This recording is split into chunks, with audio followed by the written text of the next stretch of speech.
Isang magandang hapon po sa ating lahat. Ngayon po ay January 15, araw ng Miyerkules. Shout out po muna sa mga nagdiriwang ng kaarawan ngayong araw na ito. Kay Rex Reyes Mariano, Onen Serep, Reynante Gabriel, at James Santos. Ganun din po sa mga magdiriwang ng kaarawan bukas, January 16, Huwebes, kina Daniel Sayer, Richard Co, Ricardo Onrejas, Bad Sastrillo, at Rain Vergara Gallo. Kaya din po, special greetings po, happy birthday sa aking twin daughter, Maricar at Maricris, na magdiriwang ng kaarawan, January 16, bukas po. At ganun po, belated greetings po sa ating FIBA referee, Ariel Bermeo, na nagdiwang ng kaarawan kahapon, January 14. Happy birthday, Ariel. At nawa sa lahat na nagdiriwang kaarawan, naway patuloy kayo pagpalay ng ating poong may kapal na may kalakasan, kalusugan sa buong taon ng iyong pamamalagi sa mundong ito. Happy birthday po muli sa inyong lahat. Ang ating po tatalakayin sa araw na ito ay isang sitwasyon na madali pong intindihin, lalo na po ng mga veteranong referee. Ito pong ating aralin na ito ay kumbaga sa grassroots level. Kasi marami po nagtatanong sa akin tungkol dito. Dahil minsan may tumawag po sa akin ang sabi, tumawag sila ng technical foul, ng double foul. After mag-register ng double foul, ang isang team ay penalty, binigyan ng 2 free throws ang team. Isa pa po sitwasyon, minsan sabi na, isa pa sa Palawan, tumawag po siya ng unsportsmanlike foul, at the same time yung team na yun ay penalty na. So before binigyan ng unsportsmanlike foul, binigyan pa ng 2 free throw dahil penalty bago 2 free throw plus ball possession.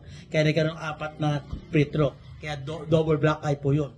Kaya nga po aking video po ay para po sa mga mabababa pa, mga grassroots level, dahil marami po ang mga sumusubaybay sa akin, nandoon po sa mga kanayunan, mga probinsya-probinsya, na hindi nakakatin na maayos na seminar.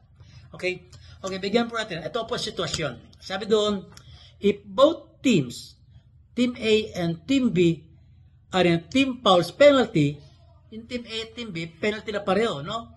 And sabi doon, whenever a technical foul, unsportsmanlike foul, disqualifying foul, throw-in foul, or double foul was called, ano po ang gagawin ng referee?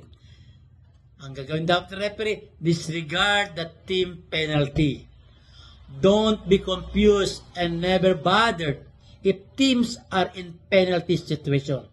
So, ibig sabihin, pag tumawag tayo ng unsportsmanlike foul, huwag natin pakialamin yung penalty. Pag tayo double foul lang. Huwag natin pakialamin yung penalty situation. Dahil yung penalty situation, doon po yun sa mga after the 14th foul, kung normal foul ang tawagan. Okay?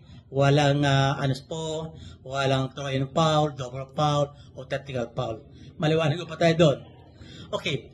Sisendent po tayo how to resume the game after a disqualifying foul or unsportsmanlike foul was called. Okay? Pag tumawag po tayo ng unsportsmanlike foul at disqualifying foul, ano po ang resumption? Okay? Ito po ang resumption. Throw-in shall be at the throw-in line in the team's front court opposite the scorer's table. And the team shall have 14 seconds on the shot clock. Maliwanag ko pa tayo. Yan po ang ating aralin sa araw na ito. May clear po ito para po unti-unti isa po natin naunawaan, lalo po doon sa mga grassroots level referee. Dahil po mahirap po biglain din ang mga referee yun pag malalalim na sitwasyon na po ang ating ibibigay. Kaya nga po unti-unti tayo. Okay po? Yan po ang ating aralin at bago tayo magbukas, mag-iwan po tayo ng isang salita ng Diyos, lalo na po doon sa mga taong may problema sa buhay. Ito po ay makita sa Salmo 23:4. Psalm 23 verse 4. Sabi doon, Even though I walk through the darkest valley, I will fear no evil. For you are with me. Your rod and your staff, they comfort me. Yan po ang salita ng Diyos. Muli maraming salamat po muli sa iyong pagtangkilik sa aking YouTube channel. Ito po ang iyong abang lingkod, former FIBA referee Eto Camarogan. At huwag po natin kalimutang mag-like, mag-share, mag-follow at mag-subscribe sa aking YouTube channel. Muli, magandang araw po sa ating lahat. Bye-bye.